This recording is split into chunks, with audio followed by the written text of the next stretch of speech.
Assalamualaikum warahmatullahi wabarakatuh. Nama saya Ruri Safarinda dengan NPM 718411890 dari Fakultas Hukum Prodi Ilmu Hukum Universitas Wiraraja akan menjelaskan sedikit tentang proposal saya dengan judul Analisa Yuridis Normatif Putusan Hakim terhadap tindak pidana pencurian yang dilakukan oleh anak dengan nomor putusan 2-Pidana-Khusus-Anak-2014-Pengadilan Negeri Klaten. Latar belakangnya, anak termasuk kelompok yang rentan terhadap tindakan pidana.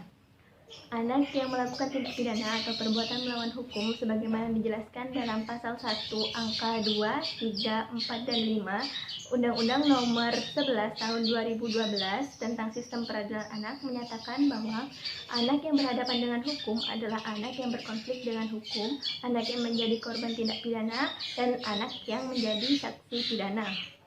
Ketentuan mengenai penyelenggaraan pengadilan bagi anak perlu dilakukan secara khusus. Dalam perkara pidana, khususnya tindak pidana yang dilakukan oleh anak di bawah umur, penegakan hukumnya dapat dilakukan sebagaimana orang dewasa. Seperti halnya pada putusan Hakim nomor 2 Pidana Khusus Anak tahun 2014 Pengadilan Negeri Klaten, di mana seorang anak yang melakukan tindak pidana pencurian yang dilakukan bersama-sama dengan rekannya yang masih sama-sama di bawah umur, penegakan hukumnya dapat dilakukan sebagaimana orang dewasa, tetapi juga harus perlu melihat perlindungan dan hak asasi terhadap anaknya. Namun pada kasus ini, hakim tidak menemukan alasan pemaaf maupun alasan pembenar yang dapat menghapuskan anak dari pertanggungjawaban pidana atas apa yang telah anak lakukan. Dari latar belakang tersebut dapat ditarik rumusan masalah, yakni yang pertama, bagaimana pengaturan penghukuman terhadap anak sebagai pelaku tindak pidana. Yang kedua, bagaimana putusan hakim terhadap tindak pidana pencurian yang dilakukan oleh anak. Kemudian ada tujuan penelitian. Yang pertama, untuk mengetahui pengaturan penghukuman terhadap anak sebagai pelaku tindak pidana. Yang kedua, untuk mengetahui putusan hakim terhadap tindak pidana pencurian yang dilakukan oleh anak. Manfaat penelitian. Yang pertama, ada manfaat teoritis. Adanya suatu harapan bahwa dari hasil penelitian yang penulis lakukan dapat memberikan masukan dan sumbangan pemikiran yang bermanfaat bagi semua pihak, khususnya dalam menganalisis putusan hakim terhadap tindak pidana pencurian yang dilakukan oleh anak. Yang kedua, ada manfaat praktis. Bagi penulis, penelitian ini diharapkan dapat bermanfaat untuk menerapkan ilmu pengetahuan yang diperoleh selama mengikuti perkuliahan untuk diterapkan dalam kehidupan nyata pada bidang hukum acara pidana, khususnya mengenai analisa putusan hakim terhadap tindak pidana pencurian yang dilakukan oleh anak.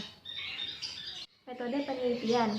Dalam metode penelitian, yang pertama ada jenis penelitian. Jenis penelitian yang digunakan adalah penelitian hukum normatif, di mana untuk menemukan suatu aturan hukum, prinsip-prinsip dalam hukum, ataupun doktrin-doktrin hukum yang akan menjawab permasalahan hukum yang penulis hadapi demi menghasilkan suatu argumentasi, suatu teori, suatu konsep baru sebagai ketentuan untuk menyelesaikan masalah yang dihadapi yang berkaitan dengan putusan hakim terhadap tindak pidana pencurian yang dilakukan oleh anak. Yang kedua ada sumber bahan hukum. Sumber bahan hukum yang digunakan adalah sumber bahan hukum primer dan bahan hukum sekunder.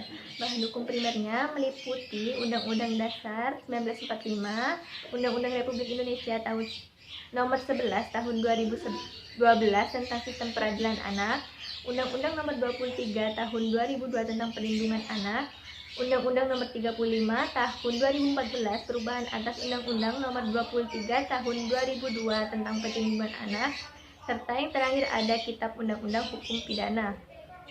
Sedangkan bahan sekundernya menggunakan buku-buku termasuk skripsi, jurnal-jurnal hukum, kamus-kamus hukum, dan komentar-komentar atas putusan pengadilan. Ketiga ada teknik pengumpulan data. Dalam teknik pengumpulan data menggunakan pendekatan perundang-undangan, pendekatan konseptual, serta pendekatan kasus. Pendekatan perundang-undangannya dilakukan dengan cara menelaah undang-undang dengan regulasi yang dimaksudkan dengan permasalahan hukum yang akan ditangani. Kedua, pendekatan konseptual adalah pendekatan yang beranjak dari pandangan-pandangan dan doktrin-doktrin yang berkembang di dalam ilmu hukum. Yang ketiga ada pendekatan kasus, adalah dilakukan dengan cara melakukan telaah terhadap kasus-kasus yang berkaitan dengan isu yang dihadapi, yakni putusan hakim terhadap tindak pidana pencurian yang dilakukan oleh anak yang telah menjadi putusan pengadilan yang mempunyai kekuatan hukum yang tetap. Maka yang perlu dipahami adalah alasan hukum yang digunakan oleh hakim untuk sampai kepada putusannya. Teknik analisa data. Teknik analisa datanya menggunakan analisa kualitatif, yaitu analisa yang bersifat deskriptif dengan cara menjelaskan, menguraikan, dan menggambarkan suatu permasalahan hukum yang berkaitan dengan tindak pidana pencurian yang dilakukan oleh anak, serta cara menyelesaikan permasalahan dengan melihat putusan hakim terhadap tindak pidana pencurian yang dilakukan oleh anak. Tinjauan pustaka. Yang pertama ada pengertian tindak pidana pencurian. Tindak pidana pencurian termasuk dalam jenis kejahatan yang ditujukan terhadap harta benda. Larangan terhadap pencurian diatur dalam KUHP buku kedua, bab 22 tentang kejahatan terhadap harta benda dari pasal 362 KUHP sampai dengan pasal 367 KUHP. Tiap-tiap jenis tindak pidana tersebut mempunyai ancaman pidana yang berbeda, dilihat dari cara-cara, waktu, dan tempat tindak pidana itu dilakukan. Yang kedua ada pengaturan penghukuman terhadap anak sebagai pelaku tindak pidana. Ada beberapa teori pemidanaan. Teori-teori ini mencari dan menerangkan tentang dasar dari hak negara dalam menjatuhkan dan menjalankan pidana tersebut, sehingga ada beberapa macam pendapat mengenai teori pemidanaan ini. Namun yang banyak itu terdapat dikelompokkan dalam 3 golongan besar. Yang pertama ada teori absolut atau teori pembalasan. Penjatuhan pidana itu dibenarkan semata-mata karena orang telah melakukan suatu kejahatan. Pidana di sini tidak dimaksudkan untuk mencapai suatu maksud yang praktis seperti memperbaiki si penjahat, melainkan pidana di sini semata-mata hanya untuk memberikan penderitaan kepada orang yang melakukan kejahatan. Yang kedua ada teori relatif atau teori tujuan.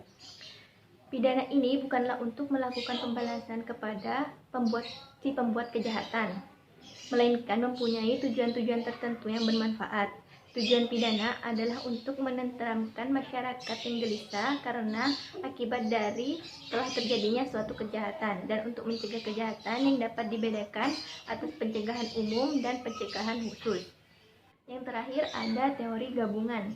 Teori gabungan ini merupakan gabungan dari teori absolut atau teori pembalasan dan teori relatif atau teori tujuan.